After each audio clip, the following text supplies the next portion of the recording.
Eso es lo que mamá me dijo, que tú has asustado.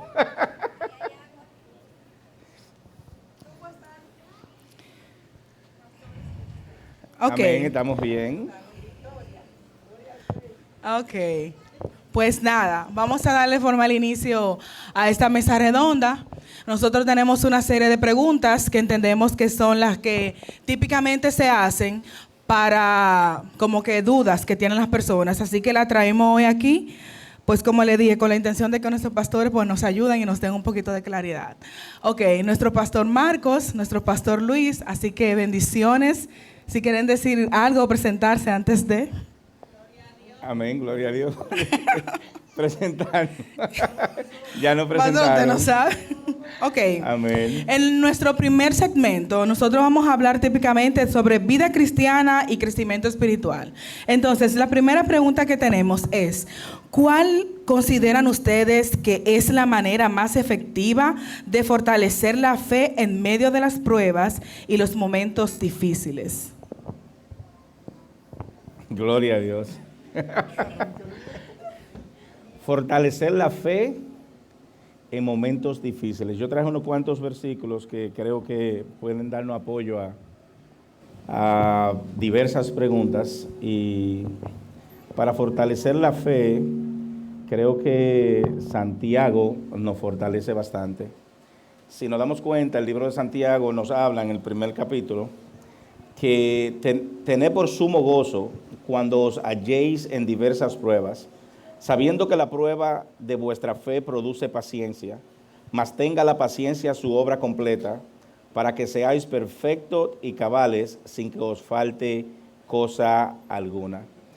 Y eso me encanta, ese versículo de Santiago, porque también va en coinonía o paralelo con lo que es Romanos.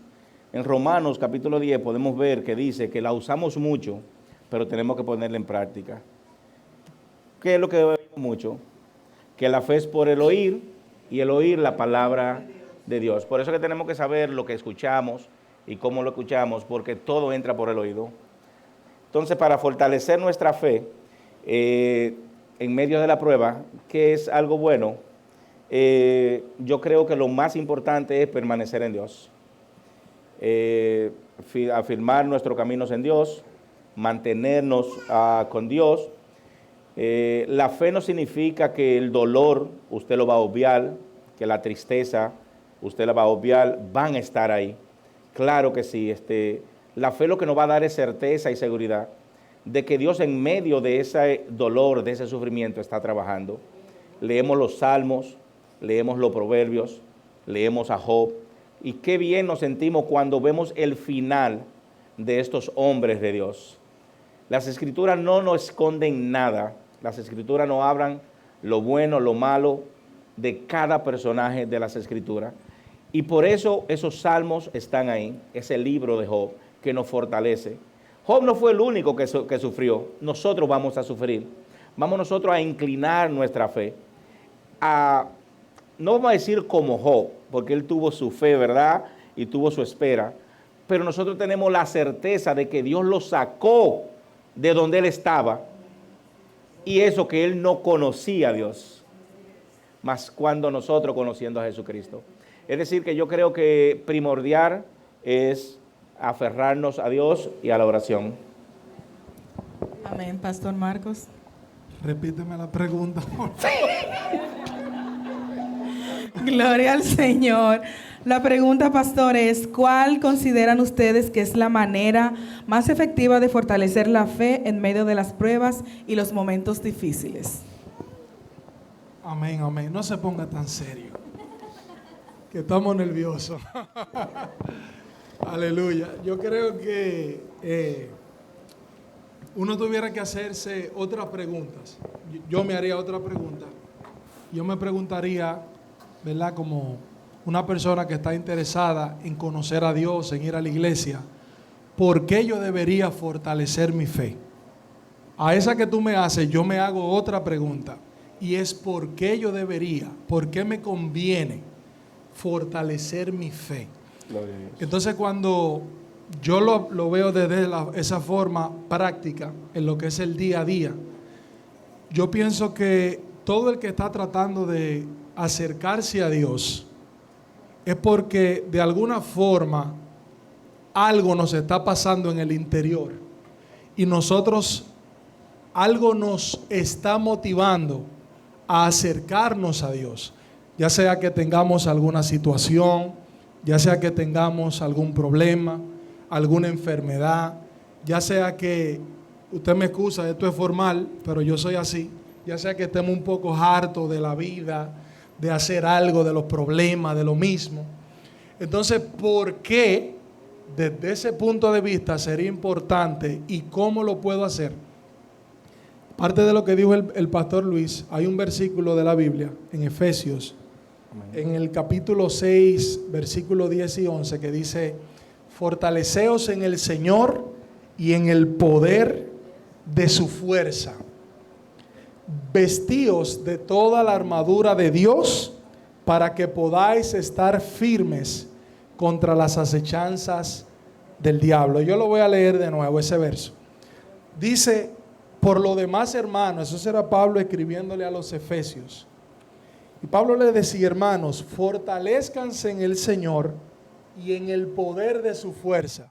Pero yo a Pablo le haría una pregunta. Y yo le diría: Pablo, ¿pero por qué tengo que fortalecerme en el Señor? Y yo estoy seguro, y el mismo texto ahí lo dice, es para poder salir de las situaciones en las que estamos actualmente, que por eso es que estamos en la iglesia. Hay que fortalecerse en el Señor. ¿Y cómo lo hacemos? Conociendo la palabra del Señor. Hay un texto en el libro de Juan, si no me equivoco, a la altura del capítulo 8, que está en la bandera de la República Dominicana. Y dice: conocerán la verdad y la verdad los hará libres. Las iglesias tenemos la costumbre de que, y la gente, no solo las iglesias, la gente tenemos la costumbre de que creemos que se nos hace libres cuando venimos a la iglesia. Quizá alguien te pone la mano y tú caes al piso y te salen 7 demonios y te dan 20 patadas. Eso no es libertad. ¿Ok? Eso puede ser el inicio de un proceso de libertad, pero para poder mantenerse en ese estado de libertad, dice la Biblia, que hay que conocer la verdad. Y la verdad, dice Jesús, que pudiéramos pasar horas hablando de eso, es la palabra de Dios. Para fortalecernos, creo que todo eso se resume en conocer, comenzando por ahí, la palabra de Dios. Amén, muchas gracias. Recordarles que en este primer segmento estamos abarcando, ¿verdad?, las preguntas que se relacionan a la vida cristiana y el crecimiento espiritual. La segunda pregunta que tenemos es: ¿cómo podemos aplicar de manera práctica los principios bíblicos en nuestra vida cotidiana? El viejo adelante.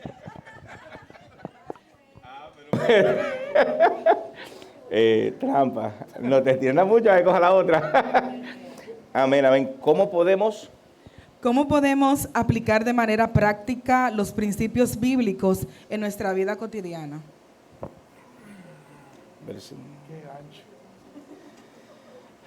Me voy a quedar en Santiago. Santiago 1:22 dice: pero sed hacedores de la palabra y no tan solamente oidores, engañándoos a vosotros mismos.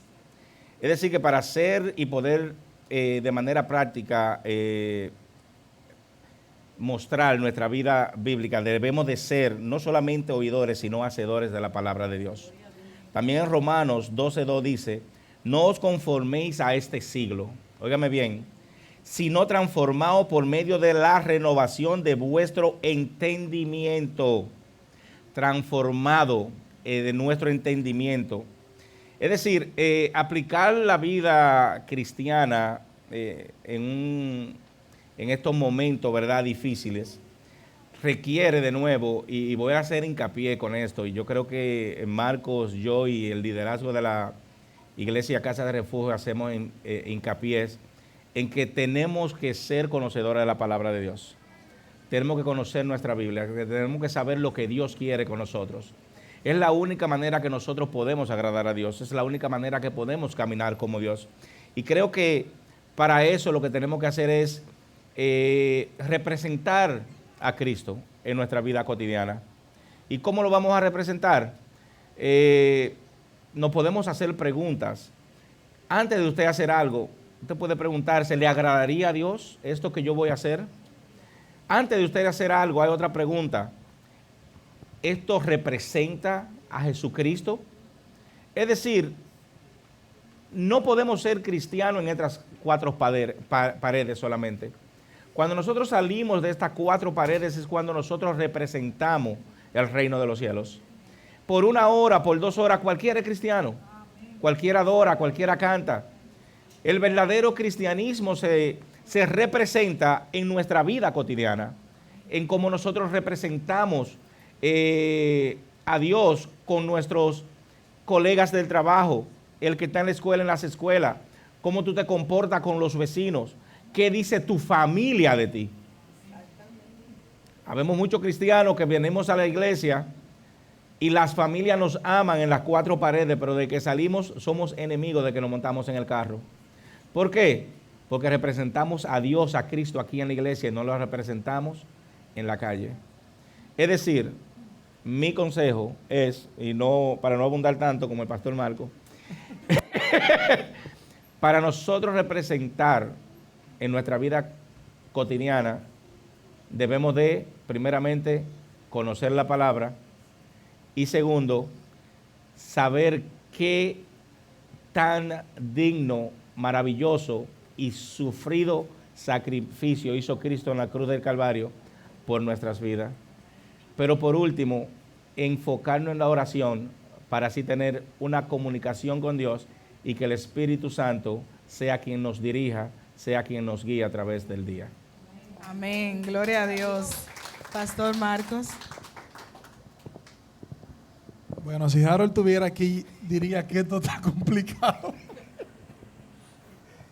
Bueno, yo creo que para poder poner la palabra de Dios en práctica, creo que lo principal es reconocer que solo no podemos. Creo que antes de querer dar un paso, subir un escalón o llegar al tercer escalón, creo que el principal paso es reconocer, primero, que tengo cosas que quiero cambiar, que necesito cambiar. Segundo, reconocer lo que le dije, solo yo no puedo. Tercero, reconocer que necesito a Dios. Amén. La Biblia dice en 2 de Corintios 2:15, si no me equivoco. Déjame verlo, anoté por ahí. 2 de Corintios, 5:17. Dice que si alguno está en Cristo, nueva criatura es. Oiga bien, dice si alguno está en Cristo, nueva criatura es. Pero estar en Cristo no significa que si usted acepta al Señor y se convierte, eso no significa de que todas las cosas van a cambiar de repente en su vida. Eso no significa que usted va a dejar de hacer todo lo que hacía. Eso no significa que ya usted va a ser un santo con alitas y con una aureola, no. Significa que cuando le damos el lugar a Cristo en nuestra vida, le damos el chance para que Él comience a cambiar las cosas que necesitan ser cambiadas. Entonces creo que cuando tú aplicas eso, más lo que dijo el pastor Luis, de conocer la palabra, de orar, de clamarle al Espíritu Santo para que nos ayude, creo que ahí está la clave para poder aplicar los principios bíblicos en nuestra vida diaria. Amén, gloria al Señor. Siguiendo con usted, Pastor Marcos, de inicio, para ayudar a nuestro papá, Pastor Luis, ¿qué recomendaciones pastorales podrían ofrecernos para compartir nuestra fe con otras personas de forma amorosa, sabia, pero sobre todo respetuosa? ¿Qué recomendaciones pastorales podrían ofrecernos para compartir nuestra fe con otras personas de forma amorosa, sabia y sobre todo, pues, respetuosa? Bueno, yo pienso que, de nuevo, todo lo que vamos a responder el día de hoy tiene que ver directamente con conocer la palabra. Y cómo yo puedo hablarle a otras personas de forma de Cristo, ¿verdad? De forma respetuosa y amorosa. Primero, yo necesito conocer el Evangelio. Porque si no conozco el Evangelio, ¿de qué le voy a hablar? Segundo, y creo que es lo principal, aunque lo dije al revés, yo creo que lo principal es tu estilo de vida y tu testimonio. La misma Biblia dice que las palabras o las acciones hablan más que las palabras. La Biblia dice que en el último tiempo el Evangelio iba a ser predicado por testimonio. Yo puedo venir aquí a la iglesia, como decía el pastor Luis, y yo puedo ser el mejor predicador aquí arriba. Yo puedo ser teólogo, puedo ser lo que usted quiera, hacer milagro, hacer cuantas cosas. Pero si fuera de aquí, en mi vida, en mi familia, mi esposa, mis hijos, yo no practico lo que está aquí en la palabra, por más duro que hablen mis palabras, mis acciones van a silenciar lo que yo estoy diciendo. Gloria a Dios. Entonces creo que la mejor forma de hablarle a otros principalmente es, luego que tú conoces la palabra, aplicártela a ti. Y luego los demás, ¿verdad?, van a ver en tu testimonio el mensaje de Cristo. Siguiendo en esa línea, pastor, me surge una pregunta a usted. ¿Qué sucedería si desde su posición, tomándolo como ejemplo, claro está, un pastor ejerce esa presión, pero de manera como que dictatorial? ¿Qué puede hacer un miembro? Sacudirse de ahí, mi amor. O sea, porque primero, vuelvo y te digo, todo radica en el conocimiento de la palabra. Cuando usted conoce la palabra, usted sabe que nada de lo que está en la Biblia es obligado. A usted nadie lo puede obligar a hacer nada. Nadie te puede, Dios no obliga a nadie a que haga lo que Él quiera. Nosotros tenemos libertad para decidir. Y si Dios no me obliga y yo quiero obligarlo a usted, salga de ahí, pero rápido. ¿Por qué? Porque yo no, de forma obligatoria, no creo que sea genuino que el pastor esté queriendo forzar a la gente. Probablemente detrás habría que ver si hay alguna manipulación, hay alguna intención, pero diabólica, no de Dios, no creo. Amén, gracias. Pastor Luis. Gloria a Dios. La pregunta, porque Gloria al Señor. Ok. ¿Qué recomendaciones pastorales podrían ofrecernos para compartir nuestra fe con otras personas de forma amorosa, sabia y respetuosa? Gloria a Dios. Yo vuelvo a Santiago, porque en Santiago se encuentran casi todas esas preguntas. Y en Santiago 1:19 dice: por esto, mis amados hermanos, todo hombre sea pronto para oír, tardo para hablar y tardo para airarse. ¿Y por qué dice eso Santiago? Yo comparto con el pastor Marcos que la mayoría de personas que lo conocen a usted le hacen más caso a sus acciones y su forma de vivir que a la Biblia. Hasta que las personas no vienen a los caminos de Cristo, usted es la Biblia de esos amigos, de esas familiares. Y por ende, si usted de verdad ama a Cristo, usted debe de reflejar a Cristo. Y la manera que usted va a proyectar a Cristo es a través de sus acciones. Tal vez yo o nosotros que estamos aquí decimos, ok, el accionar de fulanito, de fulanita, va bien con lo que es Cristo, pero el vecino o el amigo que lo ve por ahí, tal vez con cualquier tipo de problema o de pregunta, se va a acercar a usted y le va a dar la confianza dependiendo de su comportamiento y de cómo usted hable. Ahora también hay otra manera. Muchas personas creen que usted va a estudiar para ganar una conversación, para ganar un un debate. Y esto, mis amados, no, creo que el pastor Marco lo trató, no es para uno forzar a nadie. Óigame, el conocimiento bíblico es simple y llanamente para nosotros no dejarnos engañar. Y para proyectarles a Cristo a otra persona de una manera sublime. Nosotros simplemente regamos la tierra. El que da el crecimiento es el Espíritu Santo de Dios. Traten de no irse en discusión con nadie por la palabra de Dios. Y yo lo digo por ejemplos. Yo tengo amigos que nos sentamos a hablar y ellos tienen ansiedad, ellos tienen deseo del conocimiento, quieren saber de la palabra. Y nos hemos sentado a hablar o hemos estado en una piscina o hemos estado en algún sitio y me dicen, Luis, ven acá, yo quiero hacerte una pregunta.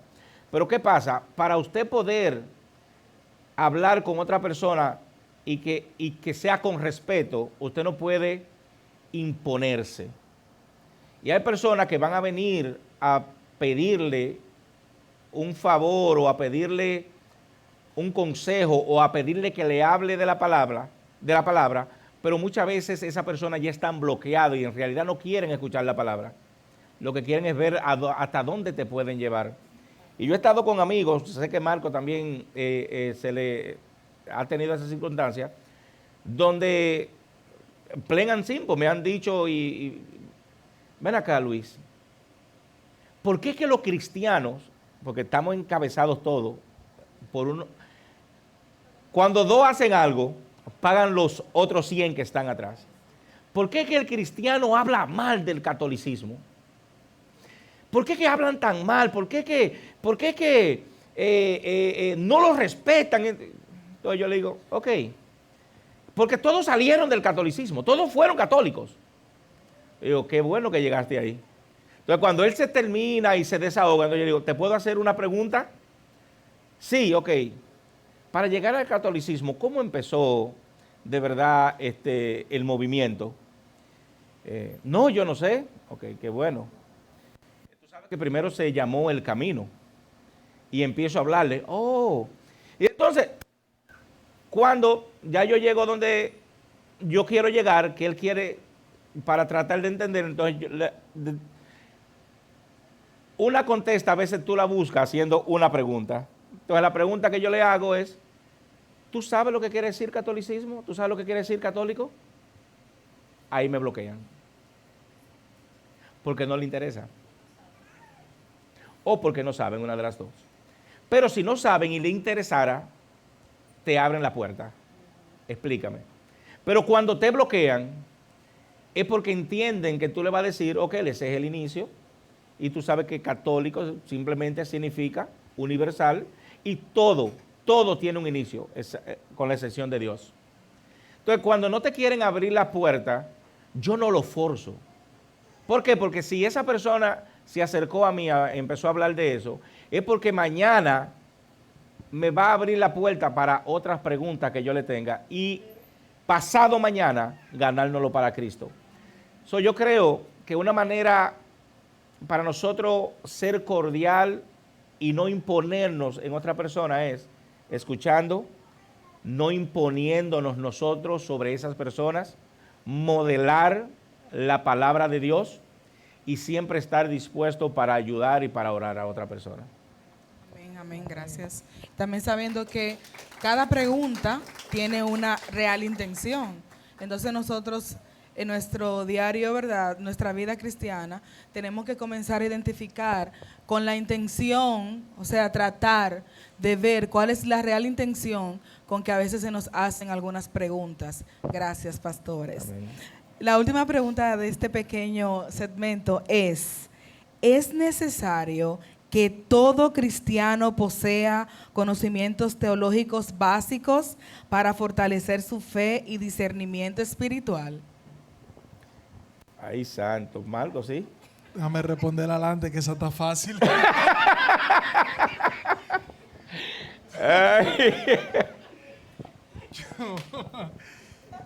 Si es necesario tener conocimientos básicos, teológicos, que significa bíblicos o conocimiento de Dios, Yo creo que sí. Es como que tú le preguntes a una persona que trabaja en un salón, ¿es necesario saber algo de pelo, o de uñas o de pestaña para tú trabajar en un salón? Claro que sí. Porque si no, mi amor, tú lo que vas a dañarle, hacerle daño a todo el que vaya donde ti. Es como tú hacerle una pregunta, por ejemplo, a mí, yo soy camionero, ¿verdad? Es una de las áreas en las que me he desenvuelto por muchos años de mi trabajo. Pregúnteme, ¿es necesario saber manejar un camión de 18 ruedas para usted montarse y conducirlo? Claro que sí. Porque si no, usted va a estar en una bomba de tiempo que pudiera hacer mucho daño por no conocer las cosas básicas. Entonces, de nuevo, hacemos la pregunta, ¿es necesario conocer principios básicos sobre el cristianismo? 100%. ¿Por qué? Porque primero, usted tiene que saber lo que usted cree, en qué usted está poniendo su confianza, a quién usted le está dedicando su vida. Y yo creo que esto es un poco más serio que los dos primeros ejemplos que yo le puse. Porque cuando hablamos del cristianismo, nosotros hablamos de algo a lo que uno dedica su vida, de algo a lo que tú decides poner muchas cosas a un lado para entregarte a eso. Y de manera personal, en mi caso, por esa razón, y le doy gracias a Dios que me ha ayudado a poder decidir profundizar, estudiar y conocer la Biblia. ¿Por qué? Porque yo quiero saber si esto es verdad o esto es mentira. Por si es mentira, soltarlo y seguir viviendo mi vida. Rompan fila y vive el jefe. Sin embargo, cada vez llego más a la conclusión que mientras más conozco las cosas de Dios, Wow. más me aferro a Él. Amén, gloria a Dios. Pastor, pero se le quedó una parte. ¿Qué me podría decir sobre el discernimiento espiritual?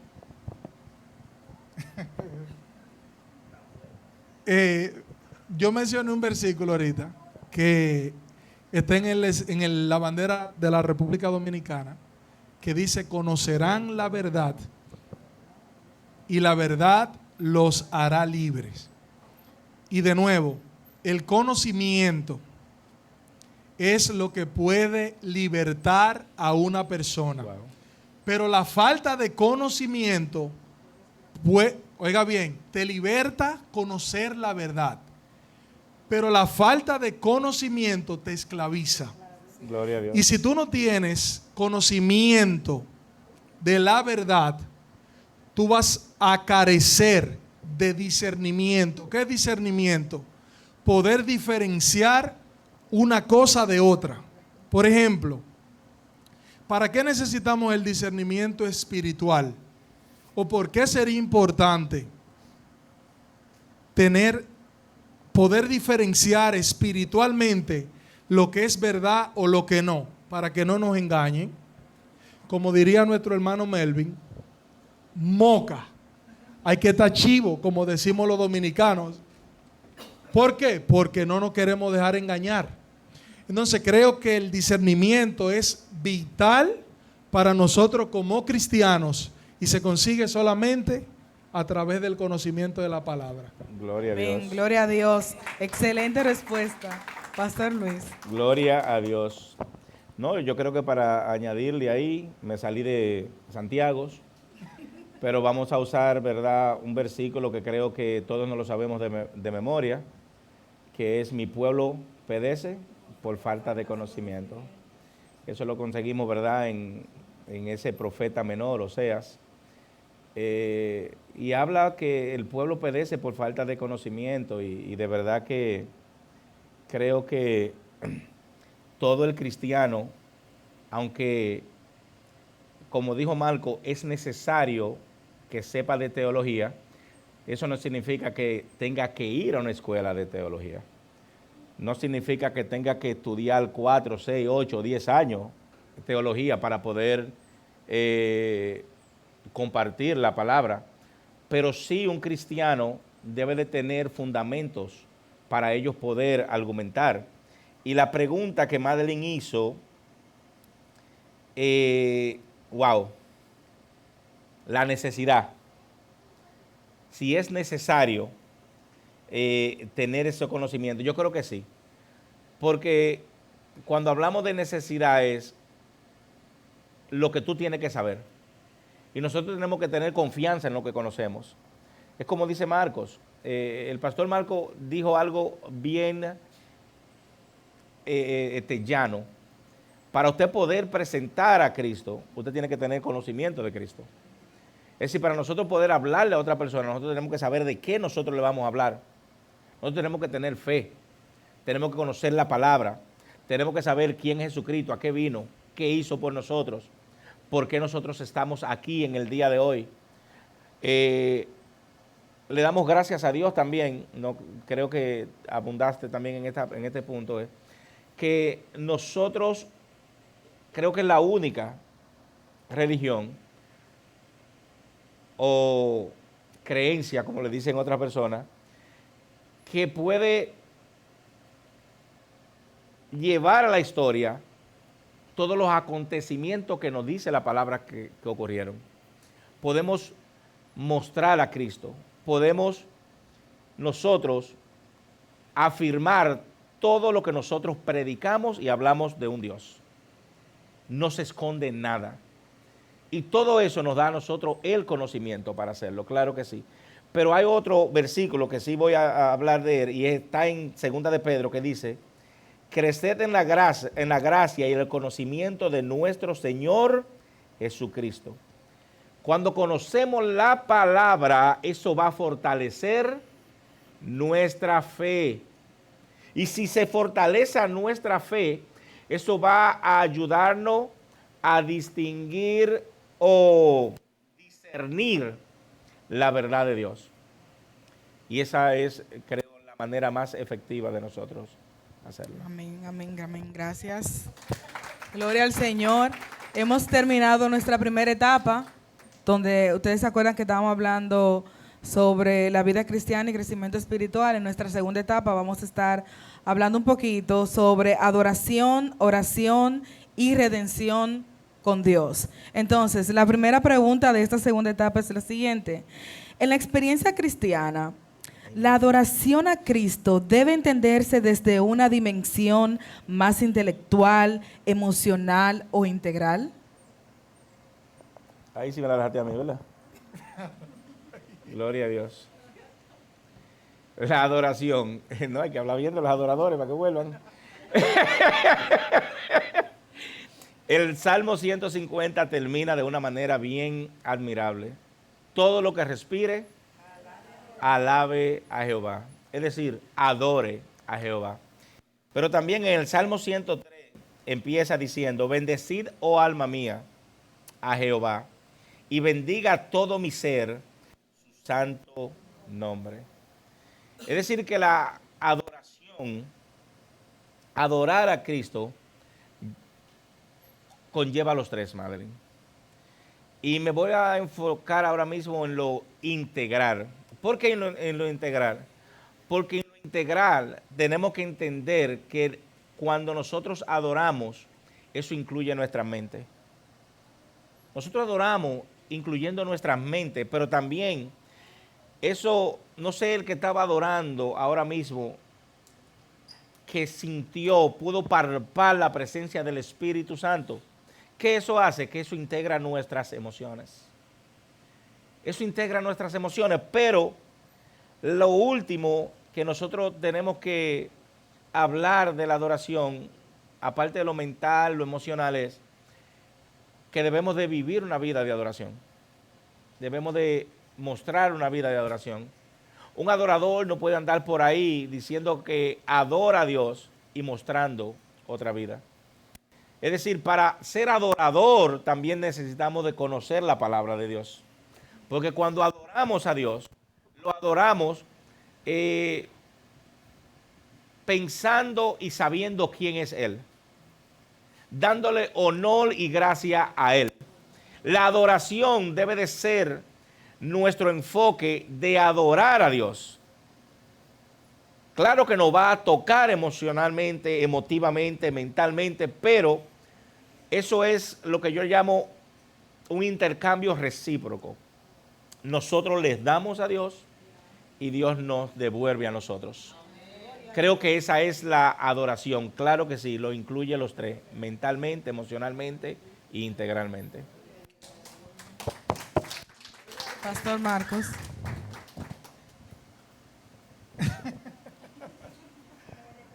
No se ponga tan serio. Mira, yo pienso que hay un versículo que dice que debemos adorar a Dios con nuestro cuerpo, alma, mente o corazón. Marcos 12:30. Y ese versículo habla de que debemos adorar a Dios con todo lo que somos, Amén. de manera integral, que eso es lo que significa la palabra integral, completo. Con mis emociones, con mi cuerpo, con mi mente, con mi corazón. Entonces, yo me hacía una pregunta mientras los escuchaba y es, ¿qué es adorar? ¿Qué es adorar? ¿Qué es una adoración? Y si usted se va al diccionario, se va a Google ahí y le pregunta a Google, ¿qué es adorar? Usted se va a dar cuenta que probablemente le va a dar algunas definiciones acerca de esto, de que adorar es rendir honor a algo, respetar algo, honrar algo, amar algo. ¿Verdad? Quizás son palabras sinónimos de lo que es una adoración. Y usted ve que nosotros, la pregunta es, ¿cuál fue la pregunta de nuevo? Espérate, pues se me olvidó.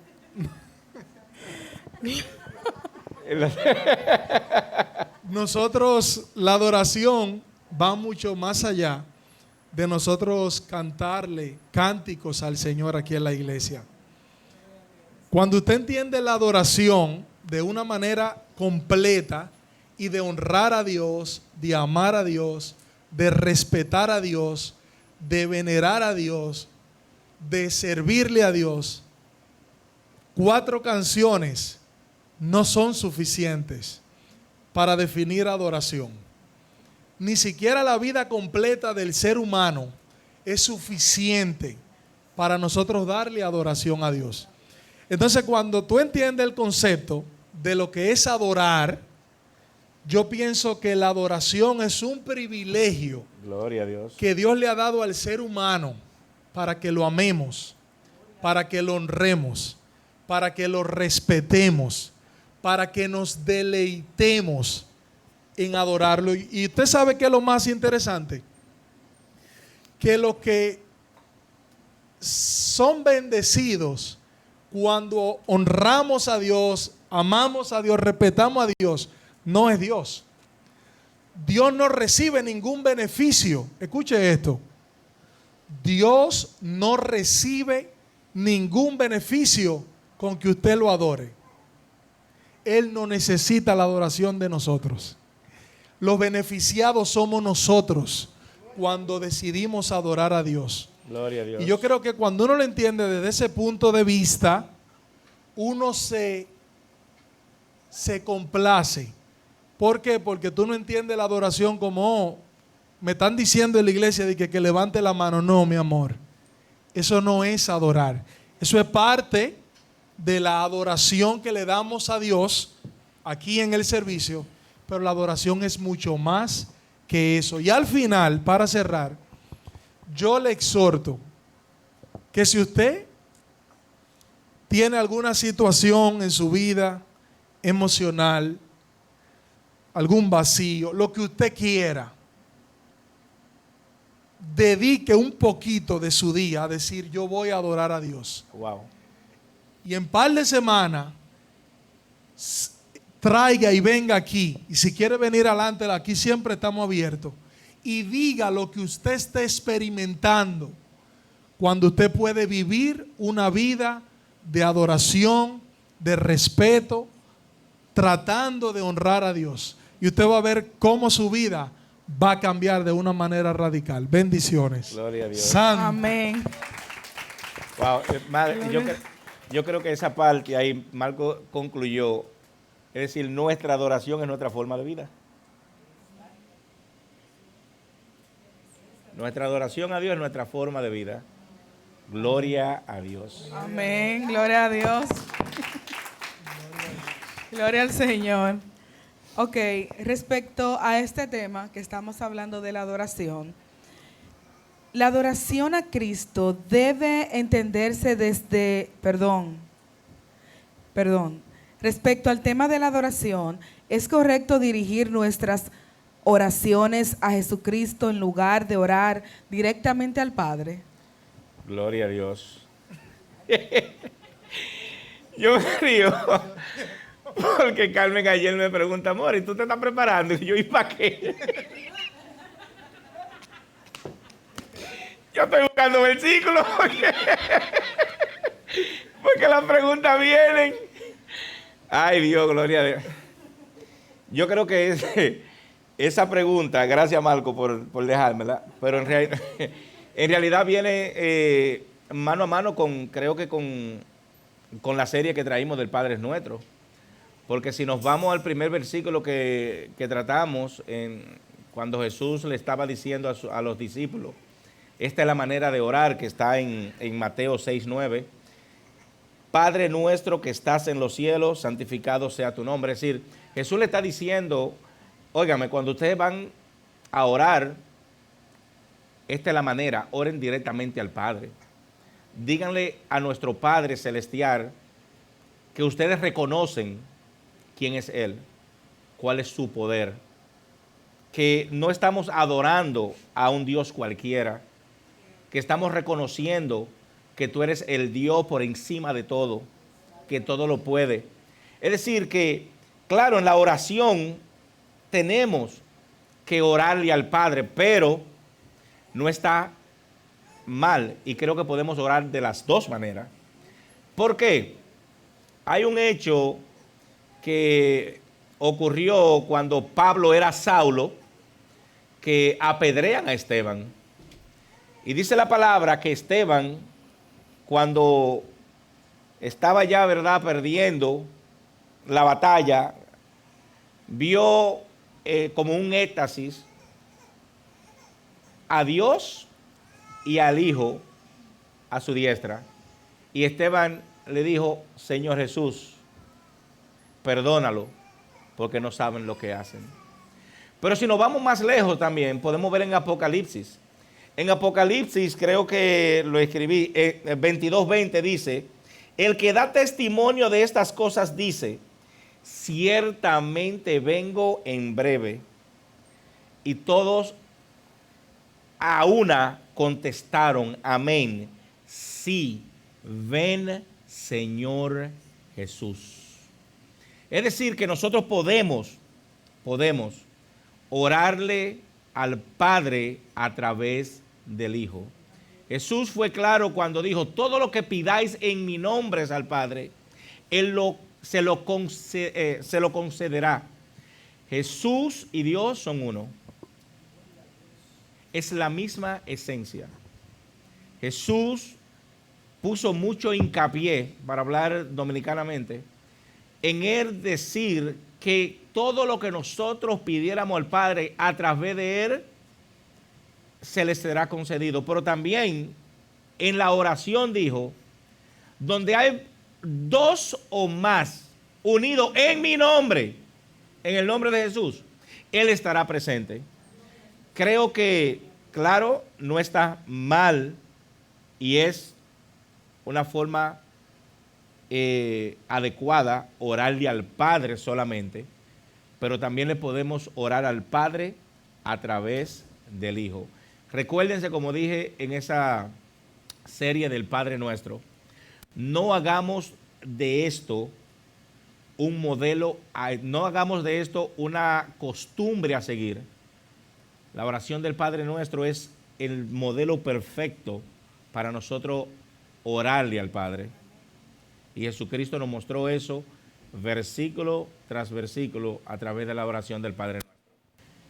Vamos a pedirle al Padre porque reconocemos su grandeza, reconocemos quién Él es, reconocemos dónde Él es, reconocemos su poder, reconocemos que Él no es Dios de la tierra, sino del universo, reconocemos que Él es infinito, pero a través de eso podemos orar a Jesús, porque Él fue quien vino, se sacrificó aquí en la tierra, dio su vida por todos nuestros pecados, y ahora nosotros podemos ser aceptos delante de Dios a través de Jesucristo.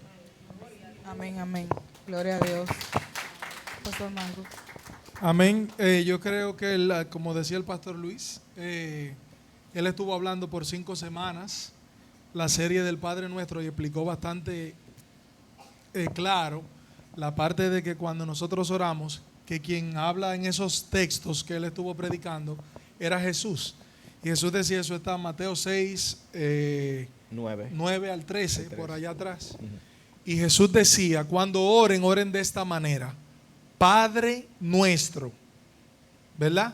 Entonces Jesús enseñó que a quien, como decía el pastor, se le debe de orar en primer lugar es a Dios el Padre, pero tampoco está mal orarle al Señor Jesús. Y a veces uno se vuelve un poco cerrado o mecánico en que entendemos que si no es así, Dios no te va a escuchar. Lo mejor de todo es que Dios, dice la Biblia, que antes de que esté la palabra en nuestra boca, ya Dios sabe lo que usted le quiere decir. Hay mucha gente que no sabe ni maneja esos temas. Usted me va a decir que quizá una persona que quizá ore al Espíritu Santo, Dios no lo va a escuchar. Claro que sí, Dios sabe que es a Él que le está orando. Entonces yo pienso de nuevo que sí, ¿verdad? Hay una forma de cómo se debe orar, pero de nuevo es vital conocer la palabra para aprender a orar. Hay un texto que dice en el libro de Santiago: ustedes piden, pero no reciben. Ustedes oran mucho, pero sus oraciones no son contestadas porque oran mal. Y eso es importante saberlo, de nuevo, y todo radica en conocer la palabra. Hay formas incorrectas de orar, que no vamos a entrar ahí porque el tiempo no nos va a dar, pero hay que aprender a orar correctamente. Y en ese texto dice, ustedes solamente oran, en el de Santiago, para pedir por vuestro deleite, que cosas materiales, que casa, que esto, que jipeta. Oye, hay cosas más importantes que eso. No quiere decir que eso es malo. ¿Ok? Todos trabajamos para esas cosas. Me gusta hacer ese énfasis. Pero hay cosas que son más importantes que las cosas materiales. Entonces creo que es obligatorio y conveniente para uno aprender a orar correctamente.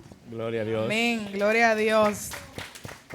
Para cerrar esta segunda etapa, ¿podrían explicarnos de una manera clara, sencilla, que todos pudiéramos llevarnos como que un concepto bien, bien clarito acerca de la doctrina de la Trinidad? Sencillo. Primeramente, déjenme decirle algo, mis amados. Ustedes ven que las explicaciones que estamos dando aquí, estamos tratando de ser lo más, no voy a decir prudente, sino sencillos o llanos. Gracias, Marcos.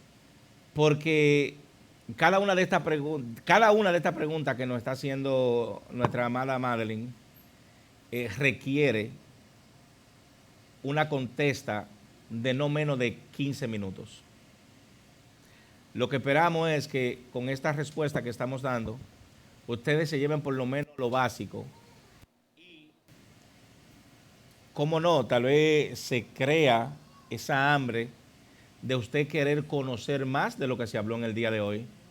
Tal vez usted crea un hábito de usted escuchó esto y usted quiere en realidad centrarse más o conocer más de algunas preguntas que tal vez usted tenía duda, o tal vez la contesta lo dejó dudoso y usted mismo quiera enfocarse en la palabra para buscar la respuesta correcta, no la correcta, porque la correcta la estamos dando, gracias a Dios, porque todo lo que estamos dando es base bíblico, sino para añadirle y usted tal vez, ¿verdad?, escudriñe y tenga mejor entendimiento de lo que queremos decir.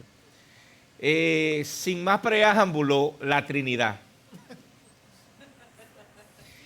Si ustedes saben que es muy simple, ¿y cómo uno explica la Trinidad? Primeramente, la Trinidad tiene muchos inconvenientes en la misma iglesia. Hay que ser sincero y decírselo. ¿Por qué? Porque la palabra Trinidad usted no la va a encontrar en la Biblia. La palabra Trinidad usted no la va a encontrar en ninguna parte. La palabra Trinidad, el Dios Trino, sí lo entendemos a través de estudiar las Escrituras, que Dios se revela como un Dios Trino, pero específicamente no lo va a encontrar en la palabra. Pero si buscamos, y yo pude buscar unos versículos a través de la Trinidad, vamos a pararnos en Mateo. Mateo 3, 16, 17, Jesús fue bautizado, lo voy a parafrasear, Jesús fue bautizado. Acuérdense que cuando Jesús fue a bautizarse, el mismo Juan no quería bautizarlo porque Juan reconocía que él era mayor que él. Pero Jesús le dice, no, para que se cumplan las Escrituras, tienes que bautizarme. Y cuando Jesús es bautizado, dice la palabra, que inmediatamente él emerge del agua, baja el Espíritu Santo en forma de paloma, y todo el que estaba presente en ese acto escuchó la voz del Padre decir, este es mi Hijo amado en quien tengo complacencia.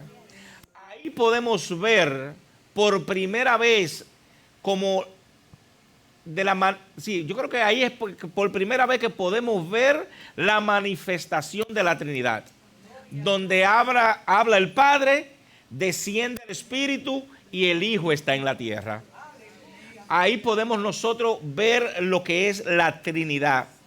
También podemos ver la Trinidad cuando el mismo Jesús en Mateo 28, creo que de eso hablamos el viernes, dice, ir por todo el mundo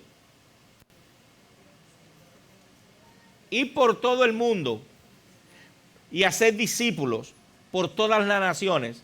Pero cuando ustedes hagan discípulos por todas las naciones y lo vayan a bautizar, bautícenlo en el nombre del Padre, del Hijo y del Espíritu Santo. Esas palabras vinieron del mismo Jesús.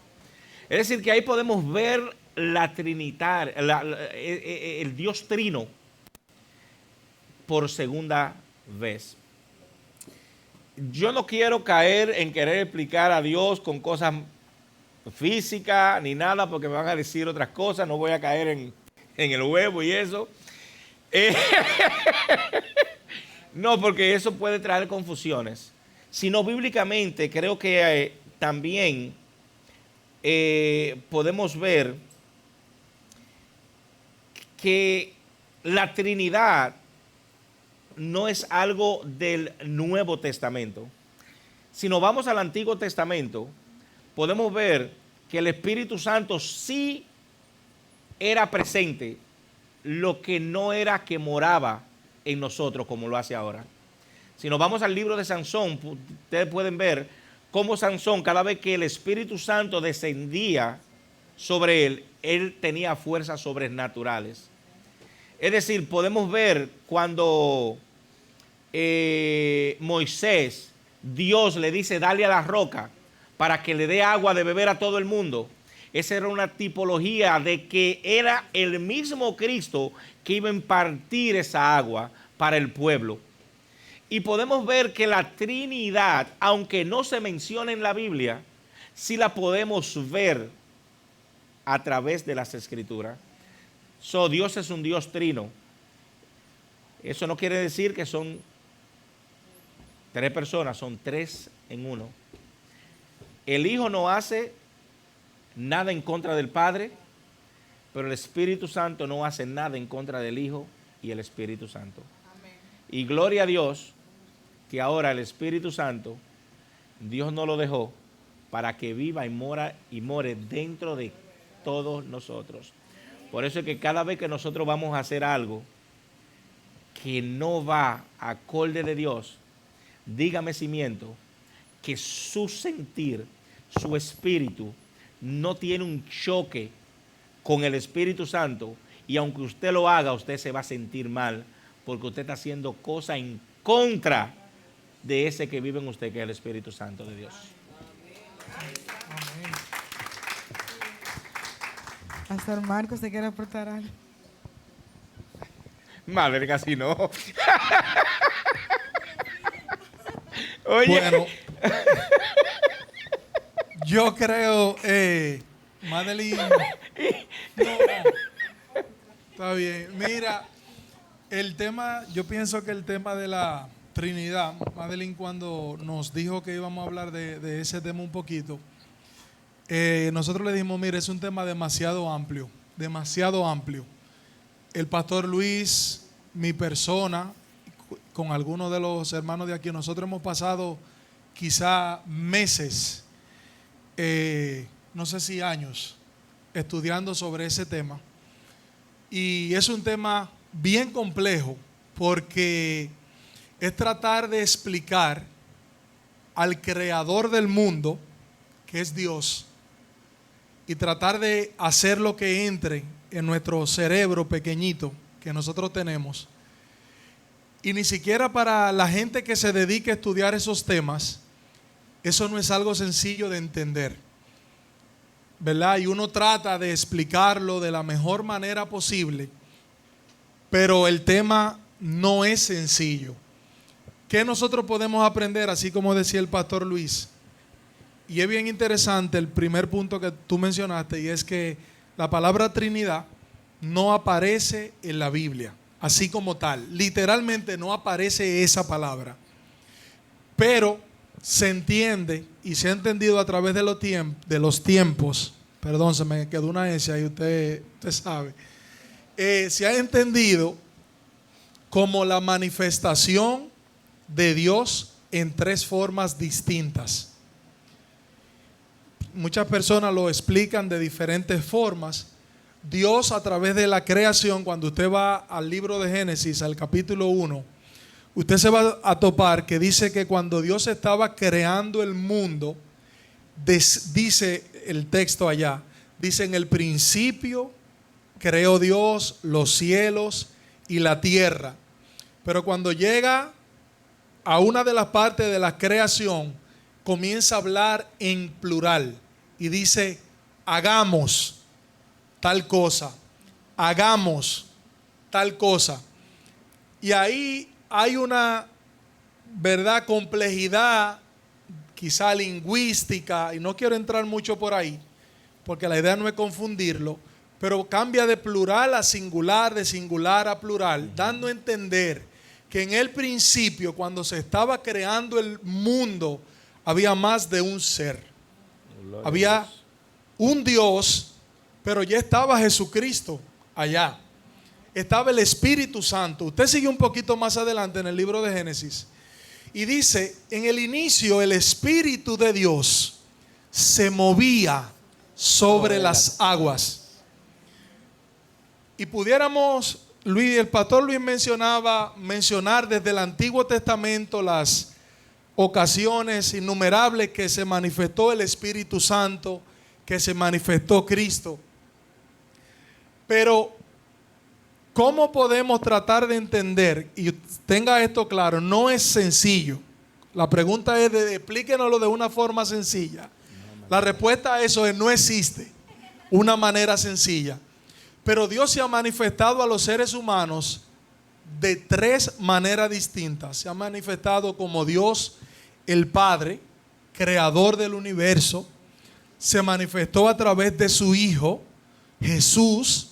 El mismo Dios tomó forma de hombre para acercarse al ser humano, para morir por el ser humano, para reconciliar al ser humano con Dios. Y luego se manifestó como el Espíritu Santo para dejar un recurso o una persona divina, Él mismo, para que sea el ayudador del ser humano. Porque Dios sabe que si eso no hubiese sido en ese orden, nosotros no íbamos a poder ninguno de que servirle a Dios ni ser cristiano.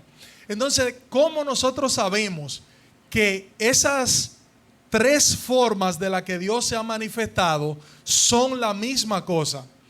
Cuando usted entra y me perdonan porque tengo que coger unos minutos. Usted se cogió unos minutos, a mí me tocan. Pero nadie le ha dicho nada. No, por si acaso, porque te conozco. Ustedes Gloria me a excusan Dios. que yo le doy su leñazo al viejito. En vivo. Señores, yo sufro. Mira, por ejemplo, cuando usted va a estudiar la Biblia, usted se da cuenta que la Biblia dice que Dios, el Creador, el Padre, es el único en el Antiguo Testamento que tiene potestad para perdonar pecados. Gloria a Dios. A Dios en el Antiguo Testamento se le llama el Altísimo, se le llama el Señor, se le llama un sinnúmero de nombres que en el estudio de teología se le llaman atributos de Dios. A Dios se le llama eterno, se le llama omnipresente, se le llama omnipotente, y hay muchos nombres que se le aplican a Dios el Padre. Pero sorprendentemente, cuando llega Jesús y viene a la tierra, Jesús comienza él mismo a llamarse con los nombres que se le llamaban a Dios. Y esas son cosas que uno a simple vista quizás no las sabe. Pero ¿por qué usted cree que los judíos que mataron a Jesús lo mataron? Ellos mataron a Jesús porque ellos sabían las afirmaciones que hacía Jesús. Ellos entendían que cuando Jesús en una ocasión le llevaron a un paralítico, un enfermo, para que sea sanado, Jesús le dice al enfermo: tus pecados te son perdonados. Y los religiosos que estaban ahí, que conocían lo que Jesús estaba diciendo, le dijeron a Jesús: ¿y quién eres tú para perdonar pecado? Si eso solamente lo puede hacer Dios el Padre. Escuche bien, esto es un poco complejo. Los que conocían la palabra y estaban ahí le preguntaron a Jesús: ¿quién te crees tú que eres para perdonar los pecados de los seres humanos? Y Jesús les dice: yo te voy a enseñar si verdaderamente yo puedo o no perdonar pecados. Y les dice que es más fácil decirle a este enfermo que sus pecados le son perdonados o sanarlo. ¿Qué es más sencillo? Ninguna de las dos cosas son sencillas. Pero hubiera sido más sencillo decirle: tus pecados te son perdonados, porque eso lo puede hacer cualquiera. Usted puede venir aquí donde mí, donde el pastor Luis, y decirme: pastor, yo quiero que mis pecados sean perdonados. Y yo decirle: tus pecados te son perdonados. Eso es fácil. Pero aún así, eso solo lo podía hacer Dios. Pero Jesús le demuestra que lo que él estaba diciendo tenía tanta autoridad como lo que él iba a hacer. Le dice: eso lo hace cualquiera, pero ¿y esto que yo voy a hacer ahora? ¿Quién lo puede hacer si no es quien tiene la autoridad de Dios? Y le dice al enfermo: sé sano, levántate y anda en el nombre de Jesús. Gloria a Dios. Y Jesús le demuestra a los que estaban allí que él tenía la autoridad y el poder de Dios. Gloria a Dios. En otra ocasión, a Jesús le dicen: te van a matar. Algo que ya él sabía y él estaba anunciando. Pero Jesús le dice a sus oyentes, le dice: mi vida a mí nadie me la va a quitar. Yo la voy a poner, pero yo la voy a tomar para atrás. Nunca hemos visto en la historia de la humanidad a ningún loco que se le ocurra decir: a mí me van a matar, pero yo voy a resucitar. Porque si alguien lo ha dicho, se quedó muerto. El único que ha podido decir que va a morir y que va a resucitar en toda la historia de la humanidad es Jesús. En otra ocasión se le acerca uno llamado Tomás a Jesús y le dice: Señor, muéstranos al Padre. Y Jesús les dice: Tomás, pero ¿hasta cuándo estaré contigo, incrédulo? Tanto tiempo tengo contigo y todavía tú me estás diciendo que te muestre al Padre. Y Jesús estaba, y por eso fue que lo mataron, porque él se autoproclamaba ser Dios. Él se autollamaba ser Dios. ¿Y cómo sabemos que Él era lo que Él decía? Porque pudo resucitar de los muertos. Gloria a Dios. Específicamente porque pudo resucitar de los muertos. Si usted se va al libro y voy a concluir con esto, al libro de Colosenses 1, 16 y 17. Perdóneme antes de decirle eso. Todos esos nombres que se le llaman a Jesús y al Padre, de que son eternos, de que son omnipresentes, que pueden estar en todos los lugares a la misma vez, de que son eternos, se le llama al Padre, así se llama al Hijo, pero así también se le llama al Espíritu Santo. Amén. Y para entender el tema hay que recorrer la Biblia completa para usted ver que cuando dice el Espíritu eterno, el Espíritu omnipresente, y lo mismo habla, todos esos atributos, lo habla del Padre, lo habla del Hijo y lo habla del Espíritu Santo. Y quiero cerrar con esto. Colosenses 1, 16 y 17 dice, hablando de Jesús, dice, porque en Él fueron creadas todas las cosas, las que hay en los cielos, pero también las que están en la tierra, visibles, invisibles, sean tronos, sean dominios, sean principados, sean potestades. Y oiga lo que dice, de Cristo, del Hijo. En Génesis decía que fue Dios el Padre que creó. Pero aquí dice, todo fue creado por medio de Cristo y para Cristo. Y dice, y Él es antes que todas las cosas existieran. Gloria y ahí a Dios. está hablando de Cristo como creador y está hablando de Cristo como un ser eterno que existía antes de todas las cosas. Amén. Lo voy a dejar ahí, pudiéramos seguir hablando muchísimo. Por favor. Pero usted ve que el tema en realidad no es tan sencillo. No es sencillo. Y me gustó el versículo porque ese versículo exactamente creo que fue la segunda adoración que se cantó y fue bella. Amén. Ahora lo cogió yo. Gloria al Señor. Es una presión esta gente de media, Dios mío. Señor lo bendiga. Gloria al Señor. Yo estoy feliz porque no vamos a poder terminar. Eso quiere decir que Mesa Redonda volumen 2. Entonces, pero, pastor, yo quiero hacer 2 preguntas para cerrar la etapa 3, ¿ok? Porque son preguntas que yo sé que necesitamos esa respuesta. Bueno.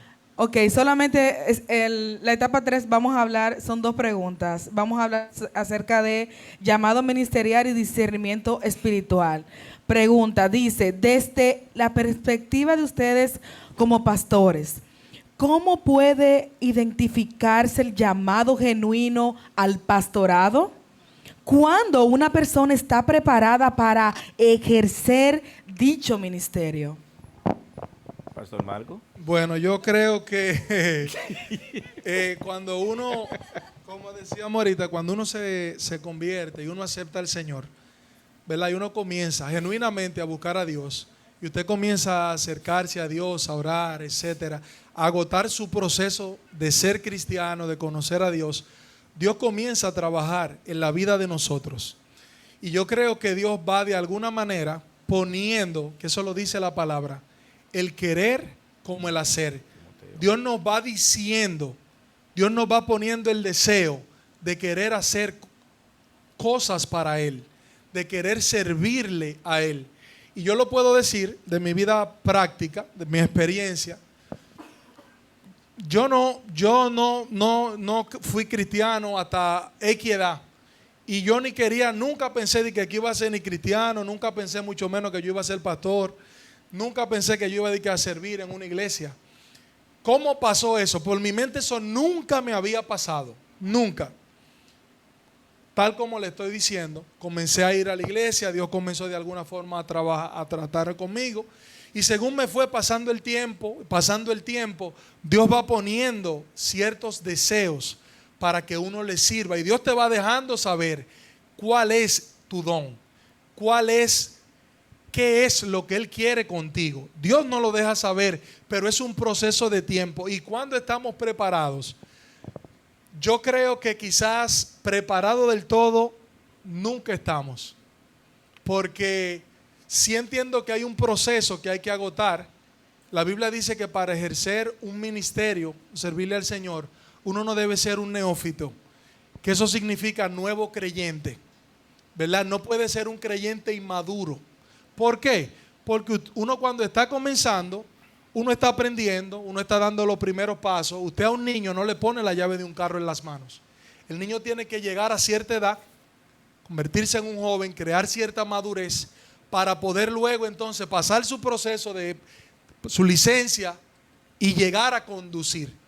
Entonces, la licencia no significa que tú estás ya preparado para ser un profesional en la materia. No. Cuando tú agotas el proceso, tú estás preparado para iniciar. Creo que uno se prepara para Dios te prepara para iniciar a servirle a Él. Pero ahí apenas comienza un proceso muy largo que termina cuando nos morimos o cuando Cristo venga. Amén. Gloria a Dios. Entonces, Pastor Luis, ¿cómo podemos discernir cuando una persona realmente está comunicando misterios de Dios y no simplemente ideas o conceptos influenciados por ego humano? Wow. Qué cosa.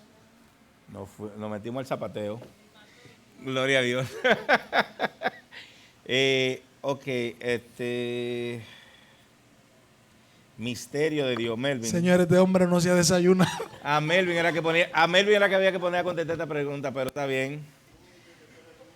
Si nos vamos a Primera de Tesalonicenses 5:21, nos manda que tenemos que examinar todo y a retener lo bueno y rechazar lo malo.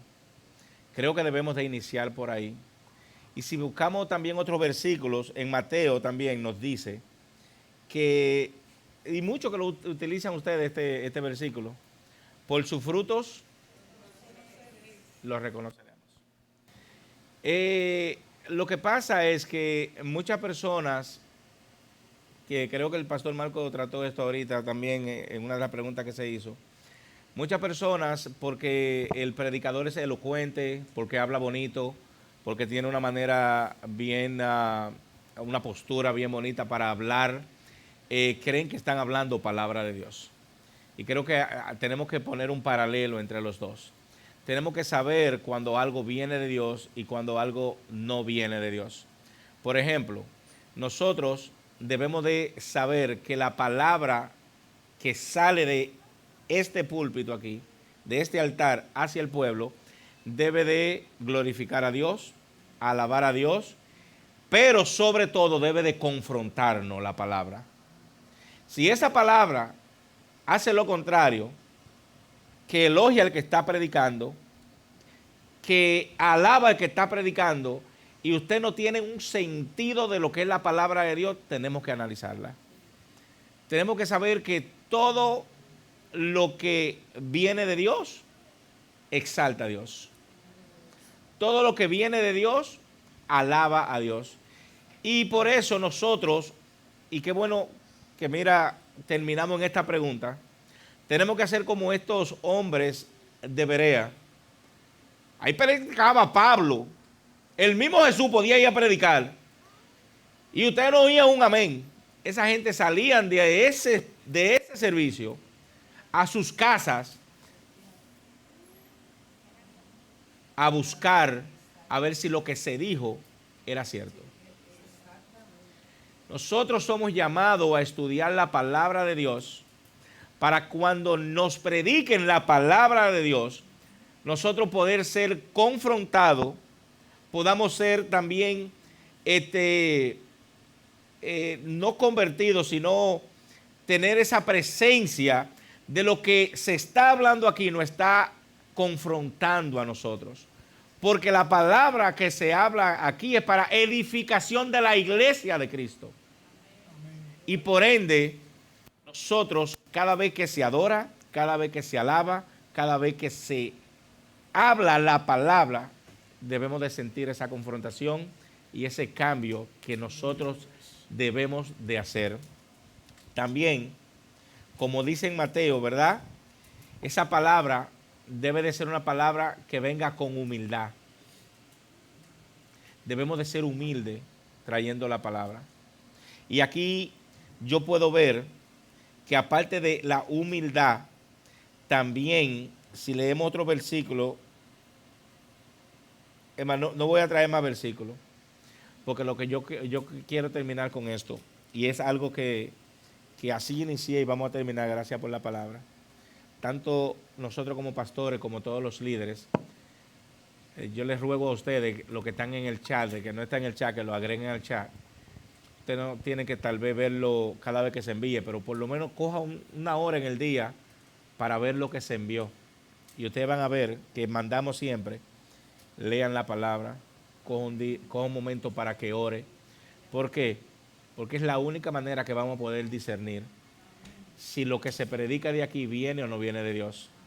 Es haciendo una comparación con la palabra de Dios. La palabra de Dios es lo que tiene que, óigame bien, estar por encima de todo lo que se hace aquí. Y a través de la palabra de Dios y de ese convencimiento que vamos a tener un mayor acercamiento a Jesucristo. Creo que la mayor manera de nosotros saber quién está hablando lo que está hablando aquí. Le insto, le suplico, le ruego que si usted no lo hace, coja 30 segundos, 1 minuto, 2 minutos, para que por lo menos empiece a leer la Biblia. Que luego que usted empiece a leerla, va a crecer ese sentir en usted para pasar de leedor a estudiador de la palabra.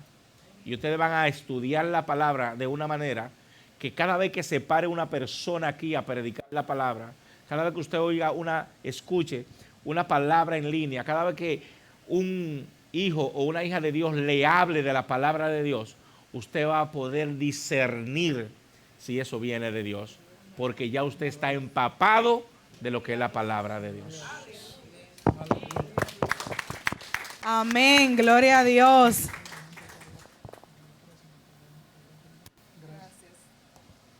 Amén, gloria al Señor. Nosotros estamos muy felices de ver hacia dónde nosotros vamos como iglesia. Yo sé que no es un secreto para nadie, pero yo amo mi casita de refugio y estoy muy expectante de ver de seguir viendo lo que el Señor está haciendo con cada uno de nosotros, porque cada uno de nosotros somos casa de refugio. Amén. Entonces, gloria al Señor por los pastores que tenemos, los líderes y ustedes como cuerpo de esta casa, porque en conjunto nos vamos edificando y bendiciendo. Amén. Entonces, gracias al Señor también por nuestros pastores que aceptan el desafío y la intensidad de algunos. Gloria a Dios. Gloria a Dios.